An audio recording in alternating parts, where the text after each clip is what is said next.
Shalom semua, selamat hari Minggu, selamat datang di Crossway Indonesia. Kiranya Tuhan memberkati. Ya, di tengah-tengah situasi yang seperti sekarang ini, situasi yang nggak menentu, kita tetap mau hadir, dengarkan firman Tuhan, memuji nama Tuhan, bersekutu. Karena kita tahu hanya di dalam Tuhan itu ada keyakinan dan ada kepastian buat hidup kita. Amin. Sebelum kita mendengarkan firman Tuhan yang akan disampaikan oleh Pak Made, eh, kita mau menaikkan dua lagu pujian untuk memuliakan Tuhan.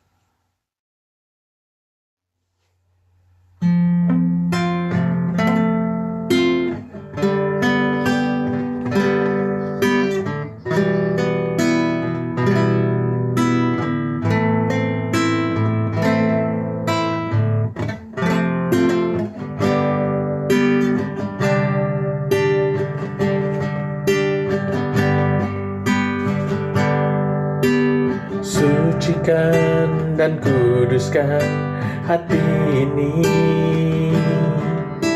untuk layak menghadap hadirat-Mu. Tubuh jiwa rohku kuserahkan padamu, ku menyembah-Mu.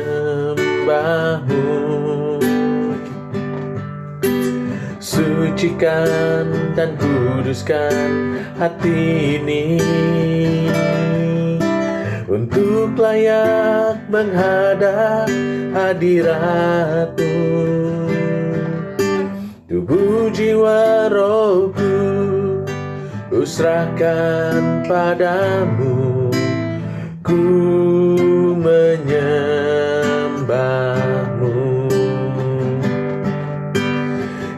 Tinggikan nama-Mu, ya Tuhan.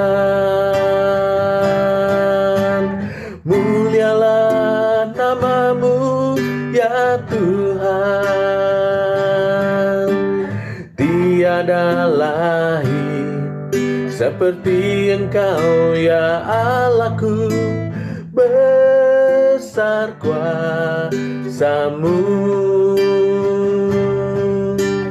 tiada lain seperti Engkau, ya Allahku. Besar kuasa-Mu.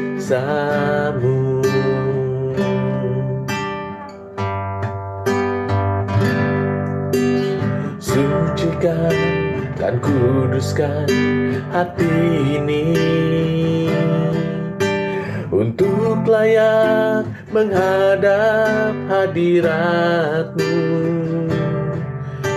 Tubuh jiwa rohku kuserahkan padamu, ku menyembah-Mu.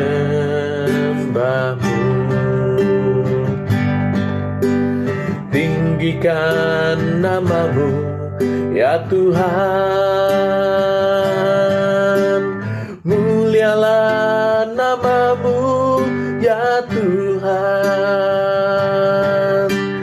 Tiada lain seperti Engkau, ya Allahku. Besar kuasa-Mu, tiada lain seperti Engkau, ya Allahku. Besar kuasa-Mu. Tinggikan nama-Mu, ya Tuhan. Mulialah nama-Mu, ya Tuhan. Tiada lain seperti Engkau, ya Allahku. Besar kuasa-Mu,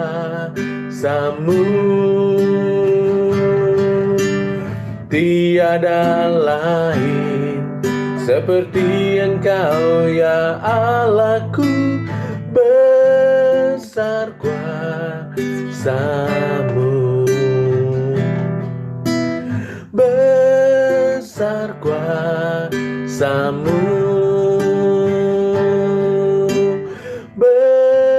Besar kuasamu.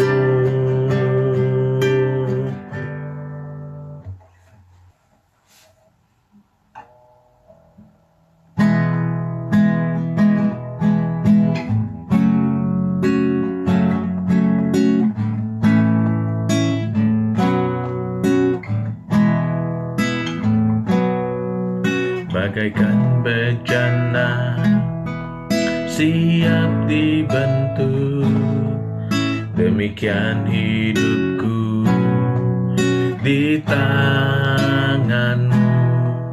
Dengan urapan kuasa rohmu, ku dibaharui selalu.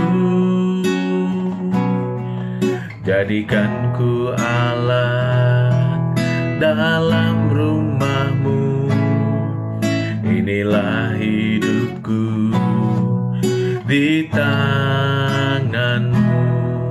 Bentuklah seturut kehendakmu, pakailah sesuai rencanamu.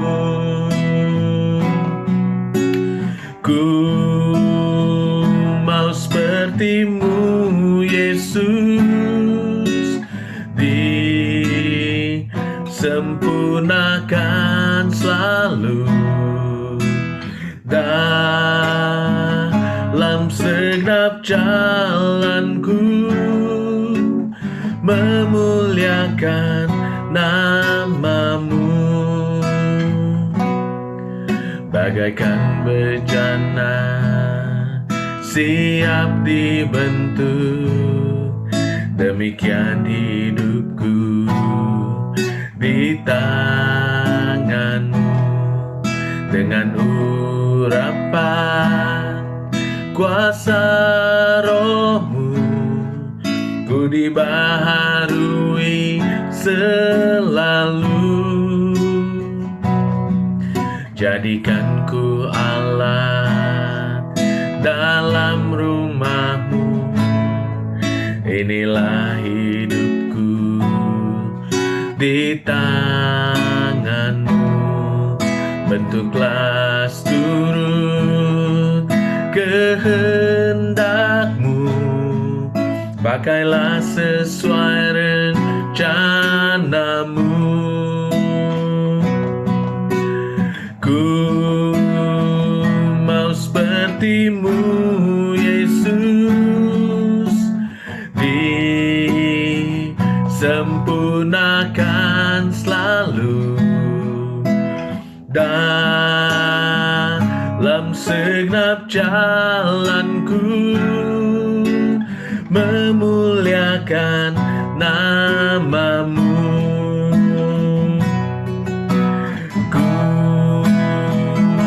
Sepertimu, Yesus, disempurnakan selalu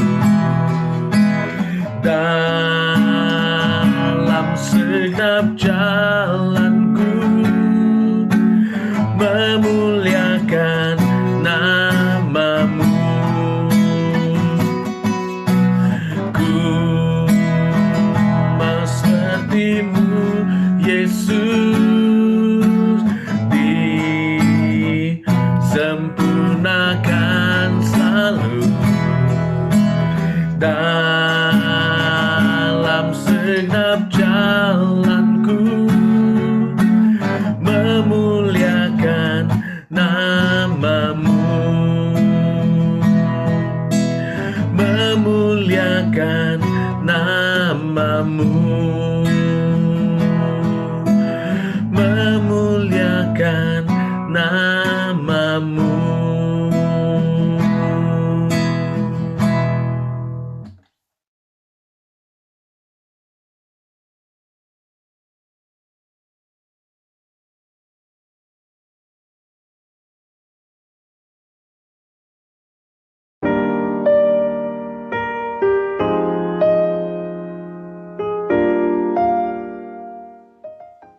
Shalom saudara-saudara yang dikasihi Tuhan.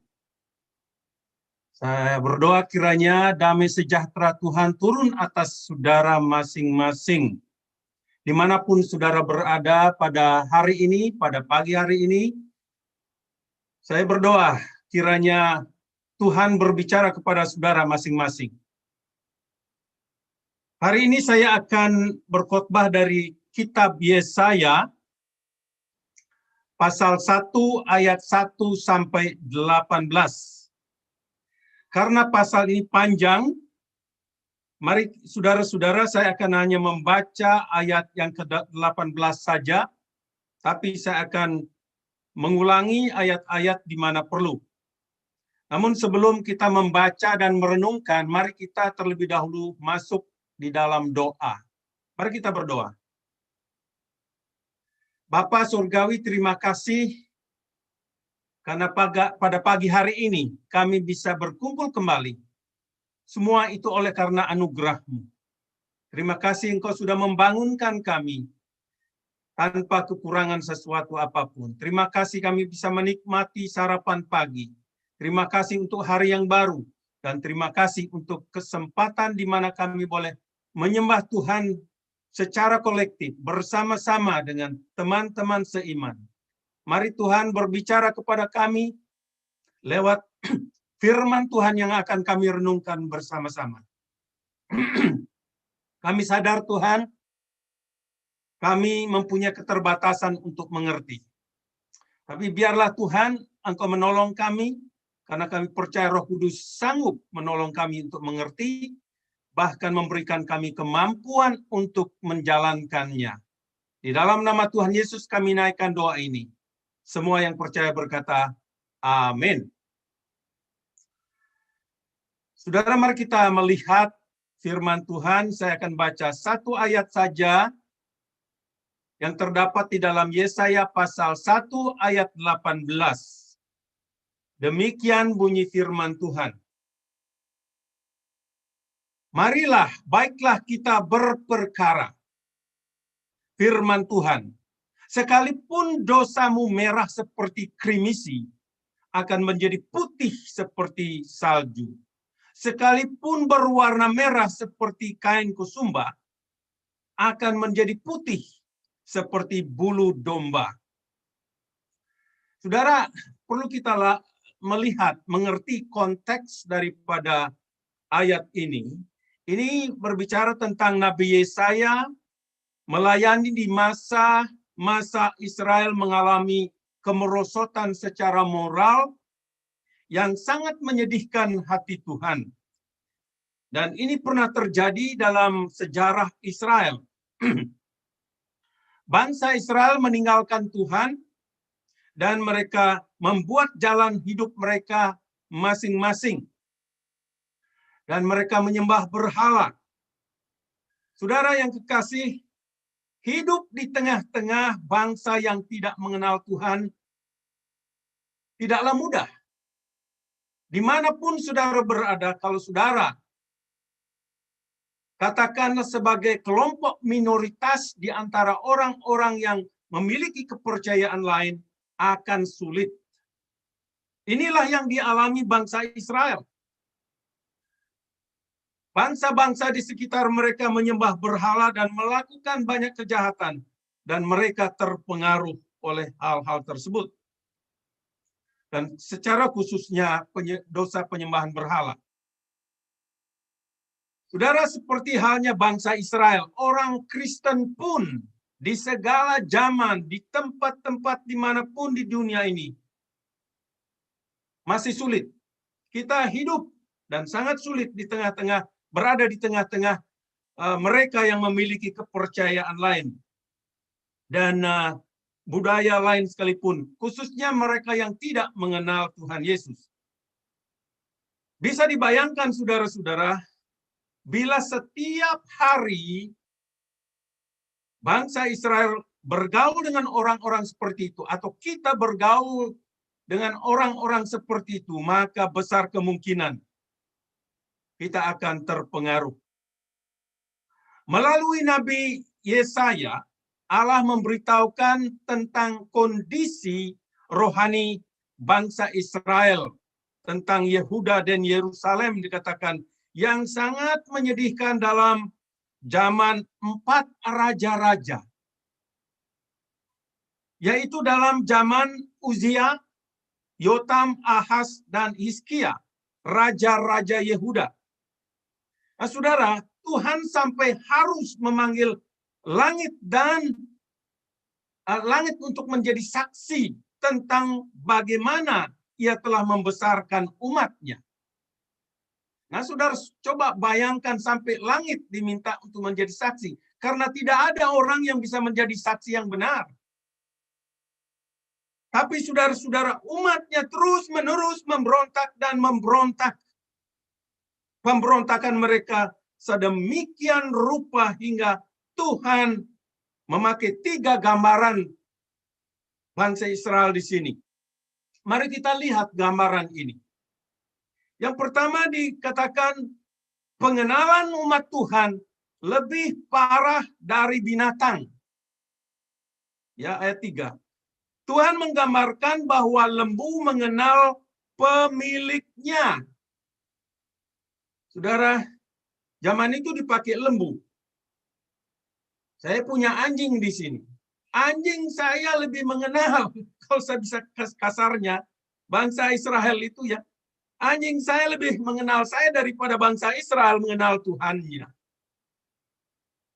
Kemudian dikatakan keledai mengenal palungannya, palungan yang disediakan tuannya. Tetapi Israel tidak mengenal tuannya. Ini kebangetan, ini keterlaluan. Sampai demikian digambarkan kondisi bangsa Israel. Sudah melupakan Tuhan seperti itu. Tidak mengenal Tuhan berarti tidak taat akan Tuhan. Mereka tidak sanggup taat kepada Allah karena apa? Mereka sudah dikuasai dosa. Karena mereka sudah syarat dengan dosa.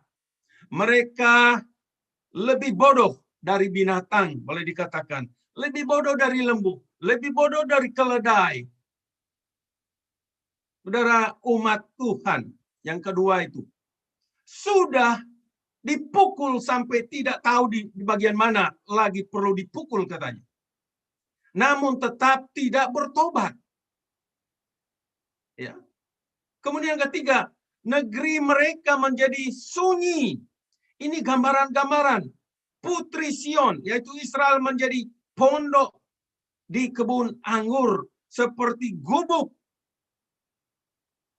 di kebun mentimun dan kota yang terkepung. Demikian buruk keadaan mereka.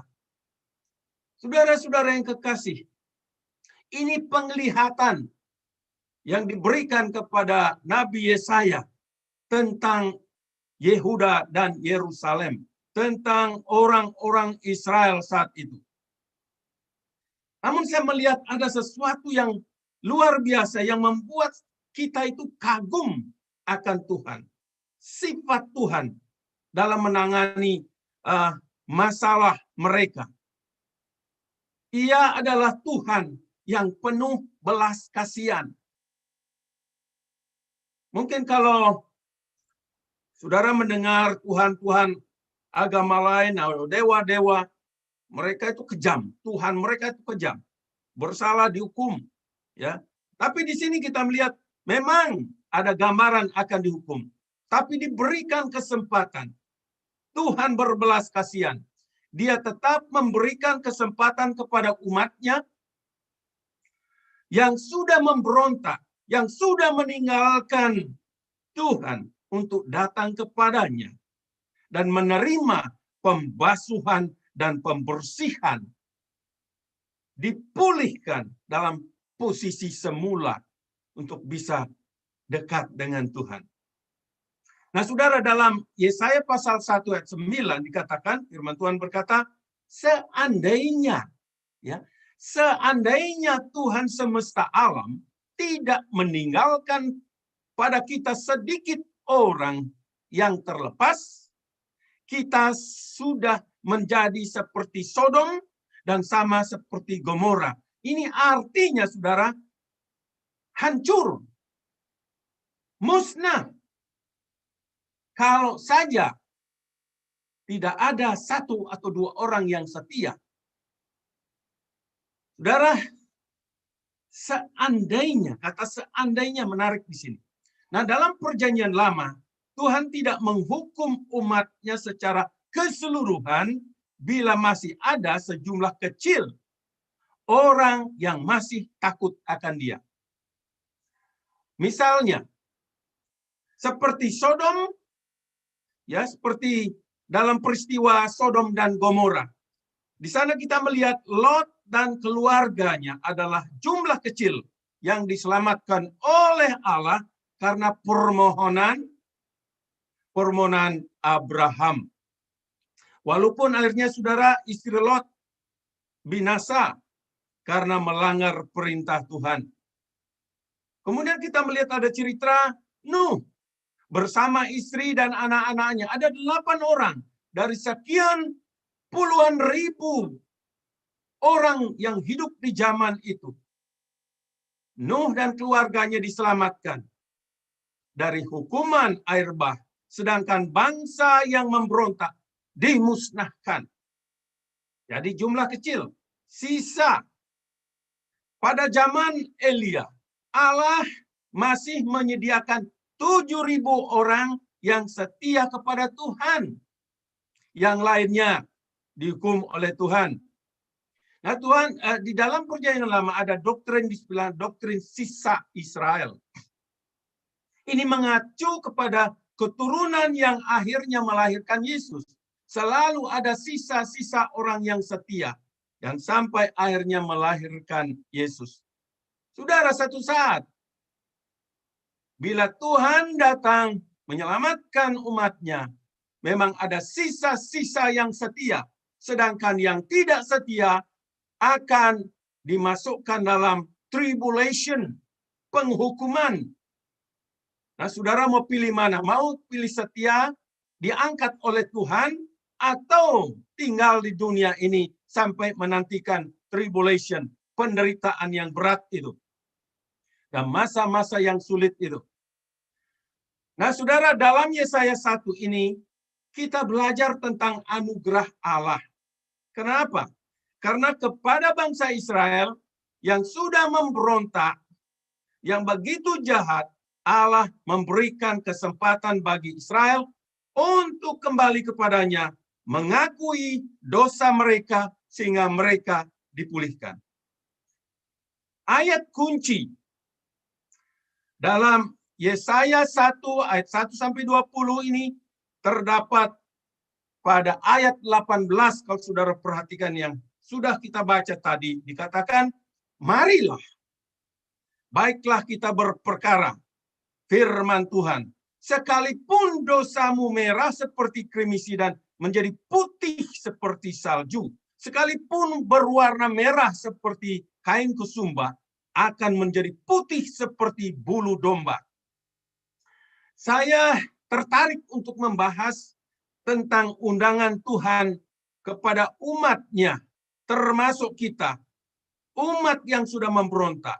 Isi undangan Tuhan mengandung janji untuk membersihkan umatnya, untuk membasuh umatnya yang sudah begitu kotor, dikotori oleh dosa.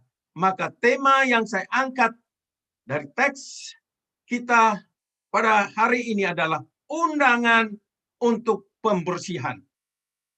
Hari ini saya membahas 4 sifat dari undangan Tuhan di sini.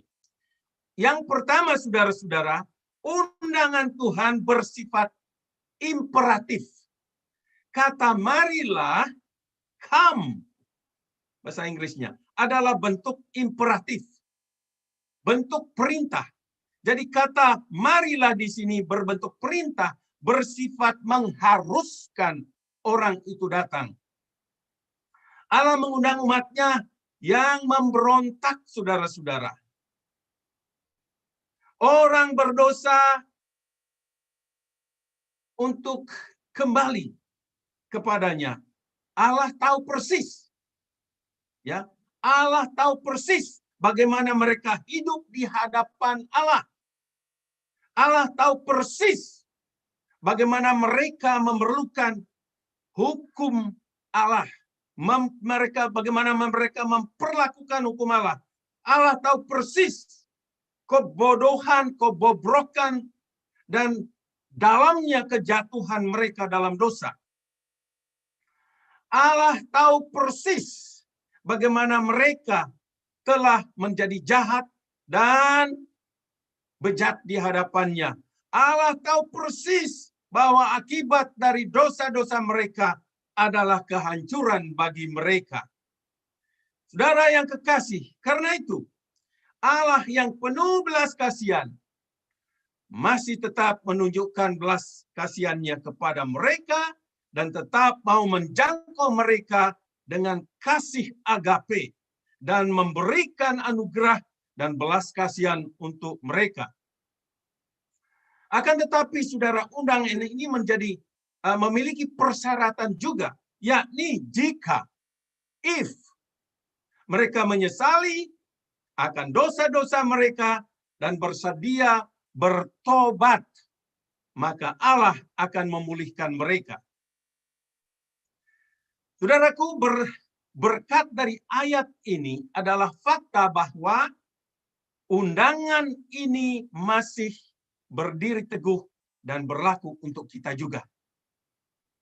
Seperti halnya bangsa Israel yang sudah memberontak.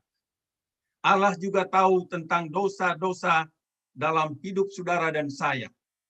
Ia tahu apakah kita jahat atau baik, dan lain sebagainya. Karena dia maha tahu. Mungkin teman kita tidak tahu, pasangan kita tidak tahu. Tapi Allah tahu kita secara pribadi. Karena itu saudara-saudara, bila kita telah memberontak, Allah tetap mengasihi kita. Walaupun kita bobrok di hadapannya, Alkitab mencatat beberapa kali Tuhan mengundang umatnya sesuai dengan kondisi mereka. Umat Tuhan yang telah jatuh dalam dosa. Ia memanggil kita untuk kembali kepadanya. Mari kita melihat beberapa ayat. Yesaya 45 ayat 22. Dikatakan di sana, berpalinglah kepadaku dan biarkanlah dirimu diselamatkan. Hai ujung-ujung bumi, sebab akulah Allah dan tidak ada yang lain. Nah, ini undangan untuk seluruh umat manusia di dunia ini. Undangan yang bersifat umum. Siapa yang menerimanya, siapa yang meresponi, harus kembali kepada Tuhan. Dan Tuhan akan menyelesaikan persoalan dosa mereka. Yohanes 7 ayat 37, barang siapa haus, baiklah ia datang kepadaku dan minum. Nah, ini undangan untuk mereka yang merasa haus secara rohani. Hidupnya gersang karena persoalan-persoalan di dunia ini. Tapi Tuhan berjanji akan menyegarkan, melepaskan kita dari segala dahaga, rasa dahaga akan firman-Nya. Matius pasal 11 ayat 28. Di sana ada undangan lagi. Marilah kepadaku semua yang letih lesu dan berbeban berat. Aku akan memberikan kelegaan kepadamu. Ini undangan untuk semua yang letih lesu dan berbeban berat secara rohani. Saya tidak tahu persoalan saudara hari ini. Apakah saudara berbeban berat karena sakit penyakit, karena kondisi tubuh saudara, kondisi ekonomi saudara, dan kondisi lainnya. Saudara berbeban berat, khususnya berbeban berat karena dosa yang menguasai saudara. Saudara diundang, bertobatlah. Markus pasal 1, tidak ada dalam not sana. Markus pasal 1 ayat 4. Bertobatlah dan berilah dirimu dibaptis. Dan Allah akan mengampuni dosamu. Dan di sini lagi, kalau ada orang sudah percaya, langkah berikutnya adalah bertobat dan menerima baptisan. Dan dikatakan Allah akan mengampuni. Kalau ada dalam keluarga saudara yang belum menerima baptisan, responi ini, katakan Tuhan saya siap, saya mau dibaptis.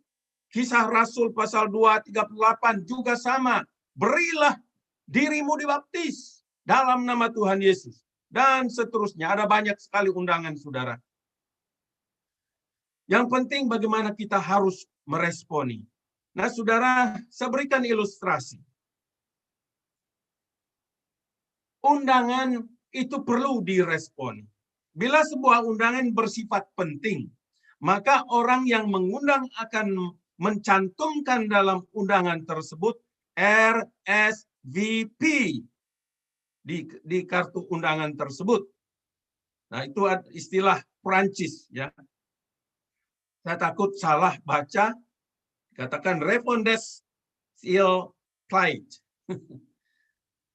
Artinya orang yang mengirim undangan meminta kita yang menerimanya untuk meresponi. Saudara, demikian juga dengan undangan Tuhan. Dia mau agar orang yang menerima undangannya memberi respon. Undangan Tuhan bisa berbagai bentuk, seperti undangan untuk bertobat, undangan untuk menyerahkan beban berat seperti ayat-ayat tersebut tadi, undangan untuk menerima baptisan, dan lain sebagainya. Pertanyaannya adalah, apakah saudara pernah mendengar atau menerima undangan Tuhan sejak saudara hidup? Selama saudara hidup. Kapan pertama kali saudara mendengar undangan Tuhan? Saudara mungkin sudah puluhan tahun di gereja, tapi belum pernah meresponi undangan itu. Saya mendengar ada satu gereja, banyak suami-suami datang untuk menyenangkan istrinya, datang ke gereja, duduk di sana, tapi tidak pernah bertobat. Pulang masih menjudi, masih mabuk-mabuk. Mereka itu hanya mau datang ke gereja menyenangkan istri, mendampingi istri, tapi tidak pernah bertobat. Nah, saudara, kapan saudara meresponinya? Kalau saudara pernah mendengarnya, apakah saudara sudah sungguh-sungguh datang kepada Tuhan Yesus untuk menerima keselamatan darinya? Apakah saudara sudah menerima Tuhan Yesus sebagai juru selamat secara pribadi? Ingat, mungkin ini sudah berulang kali saya katakan, lahir dalam keluarga Kristen, bahkan menjadi anak pendeta pun tidak menjamin bahwa kita otomatis menjadi orang Kristen. Karena itu, kita masing-masing meresponi undangan Tuhan secara pribadi. Dalam sekian puluh tahun saya melayani Tuhan, saya menemukan banyak orang Kristen yang lahir dalam keluarga Kristen berpikir mereka otomatis sudah menjadi orang Kristen. Itu tidak benar. Itu tidak benar. Karena saudara-saudara, kita harus responi menerimanya secara pribadi. Saudara, Allah lebih tahu kondisi Israel lebih dari mereka. Mereka mengira bahwa mereka sudah melakukan yang benar. Tetapi kenyataan mereka tidak menyadari bahwa separuh hati mereka masih di dunia dan separuh lagi ikut Tuhan. Jadi hidup mereka sebenarnya terombang-ambing, tidak menentu.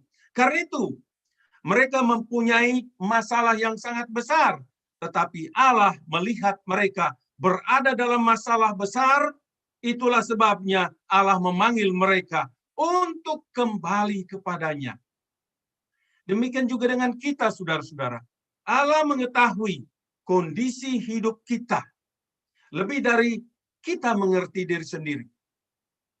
Banyak orang Kristen tanpa sadar, mereka berpikir bahwa mereka hidup benar, tetapi mereka tidak menyadari bahwa mereka berada dalam tangan iblis.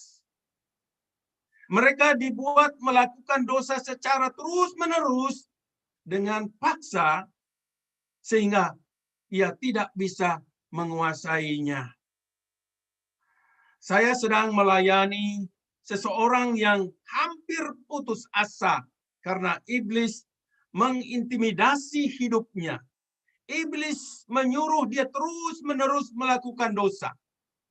Dia katakan dia tidak pernah terbuka dengan siapapun terkecuali dengan saya pertama kali. Dia minta saya memberikan tips bagaimana melawan intimidasi iblis itu. Saya lalu memberikan kepada dia berterima kasih, dan dia sedang menggumuli, dan saya sedang memuridkan, saya sedang berdoa untuk dia. Saudara, Rasul Paulus menggambarkan dua sisi kehidupan orang Kristen. Ada sisi kehidupan lama dan ada sisi kehidupan sesudah kita menerima Kristus sebagai Tuhan dan Juru Selamat. Kalau saudara punya Alkitab, baca Efesus pasal 2 ayat 1-3. Itu di dalam slide ada, slide yang ke-10. Kita membaca di sana dikatakan, kamu dahulu sudah mati karena pelanggaran-pelanggaran dan dosa-dosamu. Kamu hidup di dalamnya karena kamu mengikuti jalan dunia ini. Karena kamu mentaati penguasa kerajaan angkasa, yaitu roh yang sekarang sedang bekerja di antara orang-orang durhaka. Sebenarnya, dahulu kami semua juga terhitung di antara mereka. Ketika kami hidup di dalam hawa nafsu daging dan menuruti kehendak daging dan pikiran kami yang jahat. Pada dasarnya kami adalah orang-orang yang harus dimurkai. Kami seperti mereka yang lain. Jadi saudara-saudara, itu adalah gambaran kehidupan sebelum bertobat. Saudara, kalau sudah bertobat, saudara melihat ke belakang, itulah kehidupan saudara waktu sebelum bertobat. Tapi saudara ingat, kadangkala iblis berbisik kepada kita untuk mengatakan bahwa kita tidak akan pernah bisa berkenan di hadapan Tuhan karena kita lemah dan tidak berdaya. Kita kotor. Tuduhan itu bohong. Jadi iblis pun bisa buat berita hoax, ya. Sekarang banyak berita-berita hoax yang tersebar. Iblis sudah dari dulunya, dari sananya sudah buat berita-berita hoax, mengatakan kepada banyak orang Kristen, oh kamu tidak akan diselamatkan, kamu bodoh, kamu ini, kamu lemah. Tuhan sanggup menolong kita, saudaraku yang kasih. Dalam Roma, dalam slide yang ke-11, ya, dalam Roma 5 ayat 6-8, ini sebagai orang percaya yang tidak berdaya karena dosa, Tuhan Yesus siap menolong kita. Rasul Paulus menjelaskan dengan luar biasa di sini, dikatakan, karena waktu kita masih lemah, Kristus telah mati untuk kita orang-orang durhaka pada waktu yang ditentukan Allah. Sebab tidak mudah orang mau mati untuk orang yang benar, tetapi mungkin untuk orang yang baik. Dan ada orang-orang yang berani mati. Ayat ke-8, akan tetapi, dikatakan, Allah menunjukkan kasih-Nya kepada kita, oleh karena Kristus telah mati untuk kita, ketika kita masih berdosa. Saudaraku yang kasih, ketika Yesus mati di kayu salib, pintu keselamatan dibuka. Dan karena itu, mereka yang masih terbelenggu dalam dosa, sekarang mendapat kesempatan untuk menerima keselamatan. Saudara tidak perlu mengusahakannya. Saudara ditawarkan dan saudara menerima dengan iman. Pokok kedua, saudara-saudara, tentang undangan ini, sifat undangan. Undangan Tuhan ini bersifat mendesak. Ya, bersifat mendesak. Jadi saudara, perintah Allah adalah agar mereka, orang-orang Israel, datang sekarang juga, right now. Pada saat mereka mendengar, itu maksudnya. Artinya tidak boleh menunda-nunda. Allah melihat apa yang tidak dapat dilihat oleh orang-orang Israel. Allah dapat melihat apa yang kita tidak lihat di masa depan kita. Akibat-akibatnya. Allah melihat pemberontakan mereka. Dan apa akibatnya? Allah melihat hukuman yang akan menimpa mereka. Allah melihat kondisi mereka dan hukuman atas pemberontakan mereka. Karena itu, ia mendesak mereka untuk mengambil tindakan untuk merubah sekarang juga. Mereka perlu berubah. Dan jangan menunda-nunda. Tetapi pada saat yang sama, iblis sering membuat kita menunda-nunda untuk meresponi undangan Tuhan. Dengan berbagai macam alasan, saudara-saudara. Alasan itu bisa saja seperti sibuk. Wah, saya sibuk, belum sempat ke gereja. Belum sempat bersekutu. Dan berbagai alasan lainnya. Tapi firman Tuhan berkata, pada hari ini, jika kamu mendengarkan suaranya, janganlah keraskan hatimu seperti dalam kegeraman. Ibrani 3 ayat 15, ayat pasal 4 ayat 7. Saudara, undangan Tuhan itu adalah untuk mereka yang tidak mempunyai hubungan yang benar dengan Allah. Iblis sering membuat kita melihat kenikmatan yang bersifat sementara. Dia menguasai kita. Tetapi saudara, ia membutakan mata kita sehingga kita tidak bisa melihat konsekuensi atau akibat dari dosa dan hukuman Allah. Demikianlah terjadi dengan bangsa Israel. Mereka tidak dapat melihat apa yang sedang menanti mereka. Hukuman apa yang sedang menanti mereka di penghujung jalan mereka. Saudara, seandainya orang-orang bisa melihat di penghujung jalan mereka yang mereka tempuh, maka mereka akan merasa ngeri. Dengan demikian mereka akan datang dan bertobat dan menerima Tuhan Yesus untuk pembersihan dari kekotoran dosa yang mengotori mereka. Bila mereka yang terhilang bisa melihat kematian kekal di neraka, mereka pasti akan melihat diri mereka dalam penderitaan kekal. Mereka akan melihat diri mereka yang terpisah untuk selama-lamanya dengan keluarga kekasih mereka, dengan teman-teman, dan dengan tempat pengharapan dan Allah. Mereka akan melihat dari mereka binasa dalam neraka. Saudara, orang-orang yang telah diselamatkan oleh Tuhan, ada perbedaan. Ketika mereka meninggalkan Allah, mereka akan melihat Allah sedang mendisiplin mereka. Disiplin itu membuat mereka kembali kepada Allah. Allah tahu, saudara-saudara, betapa buruknya akibat yang akan terjadi bila kita hidup dalam dosa. Allah tahu kesakitan dan penderitaan yang akan menimpa mereka. Menimpa orang-orang yang berdosa. Allah tahu penghukuman yang akan menimpa mereka. Sehingga ia memanggil mereka untuk datang kepadanya. Tuhan meminta mereka datang kepadanya dengan segera tanpa menunda waktu. Panggilan yang mendesak ini terdapat dalam banyak ayat Alkitab. Misalnya Amsal 27 ayat 1. Janganlah memuji diri karena hari esok.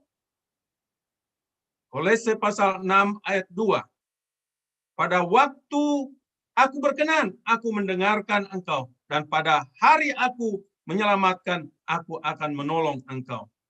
Saudara, ada contoh orang kaya yang bodoh, yang mengumpulkan hartanya bagi dirinya. Dipikir hartanya akan menyelamatkan. Tapi celakalah mereka seperti itu. Kemudian saudara-saudara, undangan bertujuan menyelesaikan perkara. Saudara, undangan tersebut adalah dalam Yesaya 1 ayat 18. Dikatakan, marilah, baiklah kita berperkara. Firman Tuhan.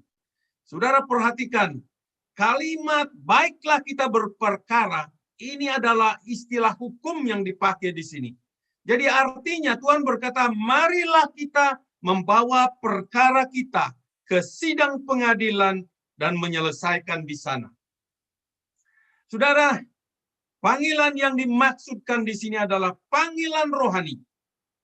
Ya, adalah pengadilan rohani dan pengadilan yang paling benar. Dan yang menjadi hakim yang benar adalah Allah sendiri. Artinya saudara-saudara, secara hukum kalau kita perhatikan di sini, bangsa Israel telah melanggar perjanjian mereka dengan Tuhan.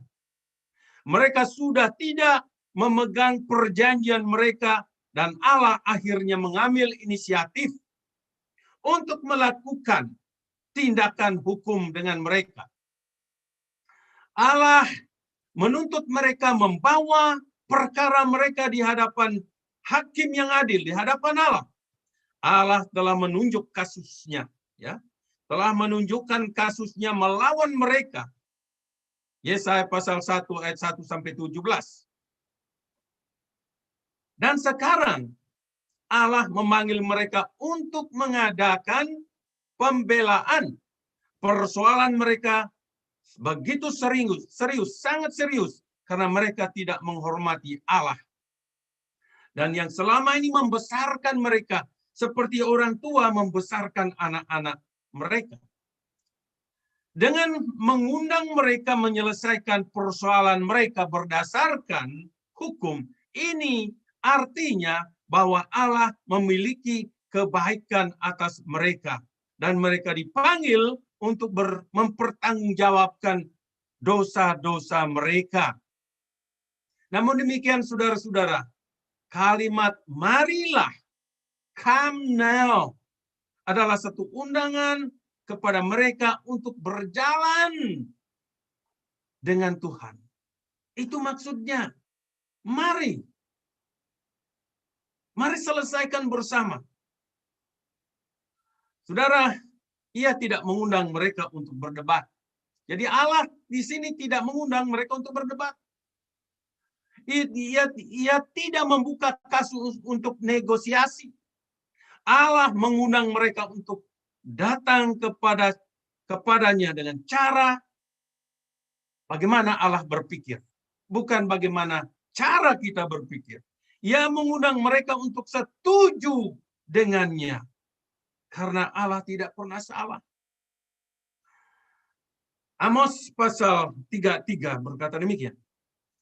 Saudara, Allah memberikan mereka kesempatan untuk berkata, Tuhan, Engkau benar dan kami salah. Kami menyesal dan mengikuti jalan kami. Saudara yang kekasih dalam Tuhan, ia menawarkan mereka kesempatan untuk membawa kasus mereka di hadapan pengadilan. Jika mereka dengan tulus dan menghormati perjanjian mereka dengan Tuhan, maka Allah akan menarik tuntutannya itu dan membatalkan hukuman itu dan mengembalikan mereka ke tempat persekutuan dengannya. Jika mereka mau bertobat, maka mereka akan menerima pengampunan dan juga pemulihan. Dan mereka tidak harus menanggung kesalahan mereka. Ini merupakan undangan yang mengandung hubungan keintiman bagi Israel untuk merubah jalan mereka, jalan hidup mereka. Allah akan menerima dan memulihkan mereka, saudara-saudara. Dengan undangan tersebut, Allah pada dasarnya berkata, marilah kita berjalan bersama dan kita akan dapat menyelesaikannya. Itu yang disebut anugerah. Tuhan memberikan anugerah kepada mereka. Undangan Allah untuk mengikut Dia hingga kini masih bersifat intim, keintiman. Allah tidak mengundang kelompok untuk datang kepadanya. Ia mengundang pribadi-pribadi untuk datang kepadanya. Saudara dan saya secara pribadi diundang. Panggilan Allah bersifat pribadi dan bersifat intim. Bila Allah memanggil, Ia selalu menunjukkan perkara-perkara yang bertentangan dengan kehendaknya. Itu merupakan sifat Roh Kudus yang menyadarkan orang-orang berdosa. Yohanes 16, 7-13. Ini jelas sekali, saudara-saudara, merupakan undangan yang intim. Kadangkala, saudara-saudara, orang-orang yang meninggalkan gereja sering berkata begini, pengkhotbah itu mengkhotbahkan tentang saya. Saya tersinggung. Siapa yang memberikan dia apa yang saya sedang lakukan? Kok dia lantang, kok dia lancang ngomongin saya? Saudara, tetapi sering itu merupakan pekerjaan Roh Kudus yang mereka tidak sadari, yang menarik perhatian mereka. Pada umumnya, para pengkhotbah sering sama sekali tidak tahu tentang orang-orang yang mendengarkan khotbah mereka. Saya alami ini berulang-ulang kali. Orang berpikir saya menyinggung mereka. Mereka tidak sadar itu pekerjaan Roh Kudus. Allah mengetahuinya. Ia memberikan undangannya kepada mereka untuk mengikuti jalannya dan pikirannya. Ia menawarkan kita untuk membawa kasus kita di pengadilannya. Bila kita membawa kasus kita ke pengadilannya, maka kita akan kalah, saudara. Mengapa? Karena Roma 3 ayat 10 berkata, tidak ada yang benar. Seorang pun tidak. Saudara bawa perkara saudara di hadapan Tuhan, saudara akan melihat bahwa saudara bersalah. Roma 3:23 berkata, sekaliannya telah berbuat dosa dan telah kehilangan kemuliaan Allah. Wahyu pasal 20 ayat 11-15 berkata, lalu aku melihat suatu tahta putih yang besar dan Dia itu Allah, yang duduk di atasnya. Dari hadapannya lenyaplah bumi dan langit dan tidak ditemukan lagi tempatnya. Dan aku melihat orang-orang mati, besar dan kecil, berdiri di depan tahta itu. Lalu dibuka semua kitab. Dan dibuka juga sebuah kitab lain, yaitu kitab kehidupan. Dan orang-orang mati dihakimi menurut perbuatan mereka, berdasarkan apa yang ada tertulis di dalam kitab-kitab itu. Maka laut menyerahkan orang-orang mati yang ada di dalamnya, dan maut dan kerajaan maut menyerahkan orang-orang mati yang ada di dalamnya. Dan mereka dihakimi masing-masing menurut perbuatannya. Lalu maut dan kerajaan maut itu dilemparkanlah ke dalam lautan api. Itulah kematian yang kedua. Lautan api. Dan setiap orang yang tidak ditemukan namanya tertulis di dalam kitab kehidupan itu, ia dilemparkan ke dalam lautan api. Pertanyaan, apakah saudara pernah mendengar undangan yang intim dan dari Allah? Apakah nama saudara sudah tercatat di dalam kitab kehidupan? Saudara, satu undangan yang bersifat pribadi untuk datang kepada Yesus, untuk menerima keselamatan. Bila undangan itu datang kepada saudara, apakah saudara akan meresponinya dengan datang kepada Allah?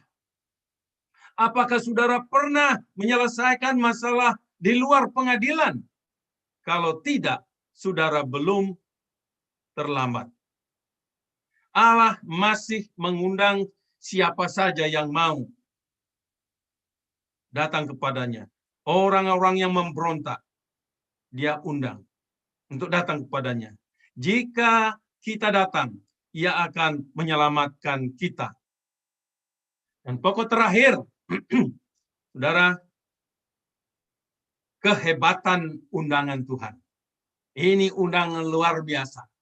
Ya.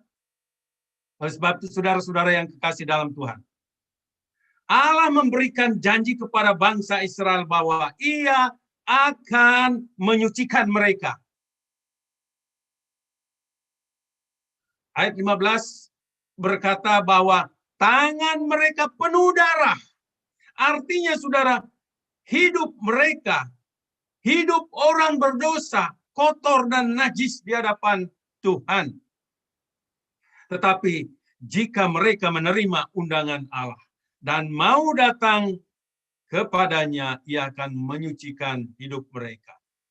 Kata merah dan krimisi ini mengacu kepada warna yang tidak bisa dihilangkan, dihapuskan bila mengenai kain. Ya. Allah menggambarkan dosa Israel seperti kain yang telah terkena warna merah dan krimisi. Itu noda-noda dosa. Jadi maksudnya di sini bernoda kotor dan mereka tidak dapat menghilangkan noda tersebut dengan cara apapun. Sebagaimana hebatnya teknologi tidak akan bisa membersihkan dosa saudara. Nah, saudara, di zaman purba, sekali kain putih terkena noda, maka noda itu tidak akan bisa dibersihkan lagi atau tidak akan bisa dibuat sempurna lagi. Itulah gambaran yang dipakai di sini. Tetapi kuasa Tuhan sangat luar biasa. Bila bangsa Israel mau meresponi undangan Tuhan dan bertobat, ia dapat membuat mereka menjadi putih seperti salju, murni bagaikan bulu domba. Allah sanggup mengeluarkan noda-noda mereka dan menjadikan mereka bersih kembali.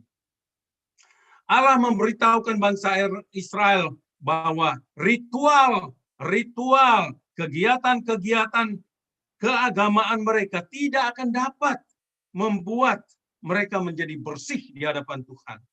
Dosa mereka tidak akan terhapuskan dengan ritual-ritual itu.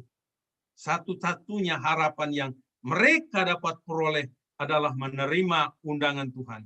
Jika mereka bersedia menerimanya, maka dosa mereka akan dihapuskan untuk selama-lamanya. Saudara, undangan ini masih berlaku untuk kita. Bila kita menyadari kekotoran kita, maka kita harus ingat bahwa kita tidak dapat berbuat apa-apa. Yang harus kita lakukan adalah datang dan mengakuinya di hadapannya. Nabi Yesaya menggambarkan pengakuan bangsa Israel sebagai berikut. Di dalam Yesaya 64, kalau saudara punya Alkitab baca, demikianlah kami sekalian seperti seorang najis, dan segala kesalehan kami seperti kain kotor. Kami sekalian menjadi layu seperti daun, dan kami lenyap.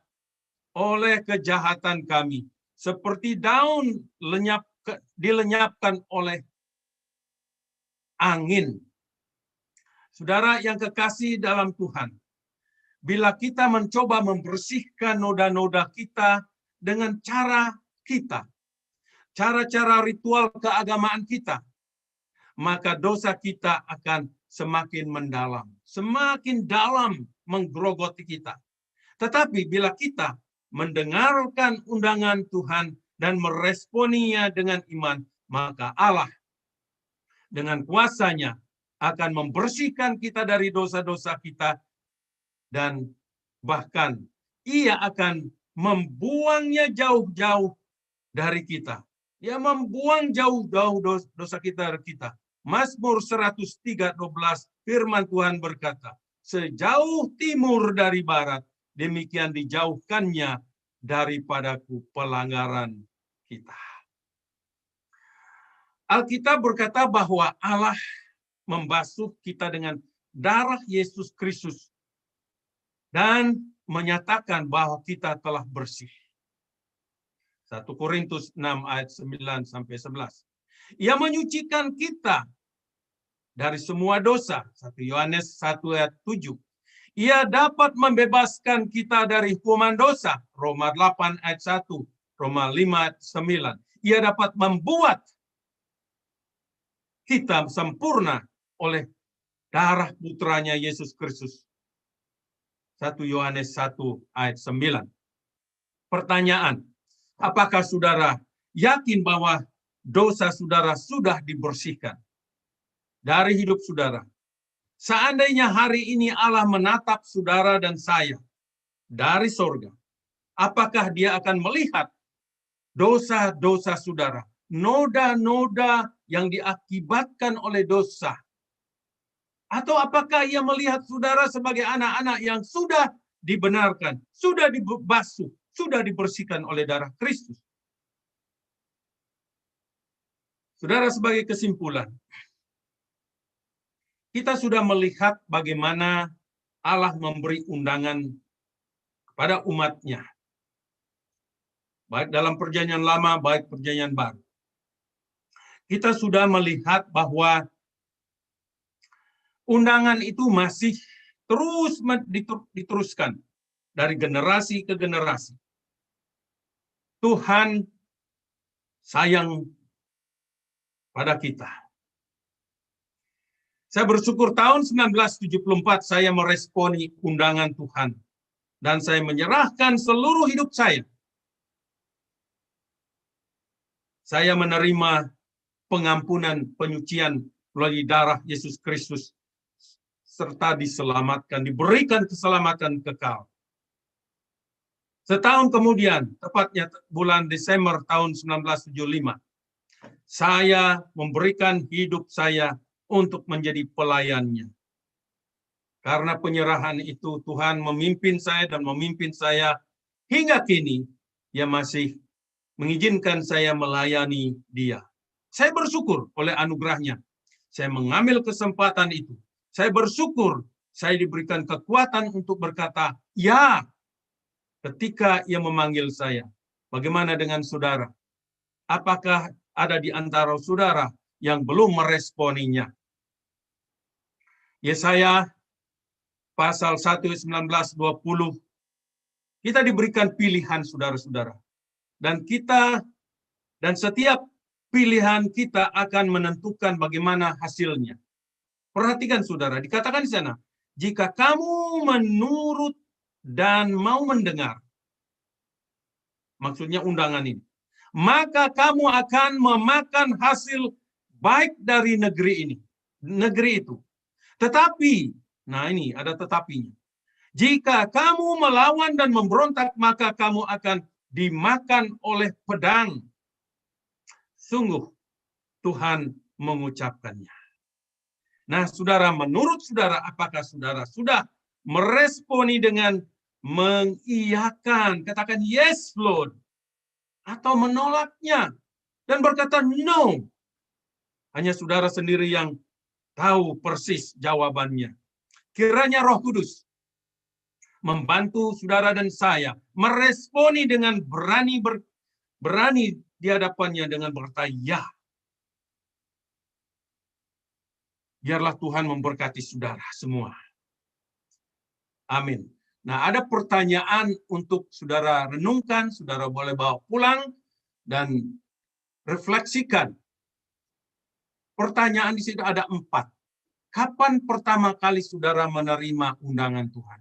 Saudara mungkin ingat. Kalau ulang tahun saudara, saudara ingat. Bagaimana ulang tahun saudara secara rohani? Saudara sudah menerima dia? Kapan saudara bertobat? Dari keempat jenis undangan Tuhan dalam Yesaya 1 ini, undangan yang mana yang perlu saudara responi? Kemudian yang ketiga, apakah noda-noda kotor dari dosa-dosa saudara sudah dibersihkan oleh Tuhan? Itu pertanyaan. Apakah saudara, yang keempat, apakah saudara bisa membedakan antara hidup saudara yang dahulu dan sekarang? Kalau saudara memang sungguh sudah bertobat, saudara akan bisa melihat kedua sisi itu. Sisi lama dan sisi baru. Mari kita tutup dalam doa. Bapa Surgawi, terima kasih. Karena Engkau memberikan kami pelajaran dari kehidupan bangsa Israel. Bangsa yang memberontak dan memberontak dan memberontak. Tetapi Tuhan tidak putus asa. Tuhan masih menjangkau mereka. Memberikan mereka jalan keluar. Mengundang mereka untuk datang. Berperkara dengan Engkau. Dan sudah tentu jikalau mereka membawa perkara mereka, mereka akan kalah. Karena mereka berdosa. Tuhan itu kudus. Biarlah Tuhan kami sadar, kami tidak ada apa-apanya. Kami semua kotor, kami semua orang berdosa. Tapi terima kasih Tuhan karena begitu besar kasih-Mu akan dunia ini. Sehingga Engkau mengaruniakan putra-Mu yang tunggal, Yesus Kristus. Barang siapa yang percaya kepadamu, kata firman Tuhan, maka tidak akan binasa, melainkan beroleh hidup yang kekal. Mampukan kami untuk meresponi undangan-Mu, apapun bentuknya, karena Tuhan mau yang terbaik untuk kami. Terima kasih Tuhan Yesus. Sidang jemaat yang dikasihi Tuhan, arahkanlah hatimu dan terimalah berkat Tuhan. Kiranya kasih dari Allah, anugerah Tuhan Yesus Kristus dan persekutuan Roh Allah Roh Kudus menyertai saudara sekalian dari sekarang dan sampai selama-lamanya. Haleluya. Amin.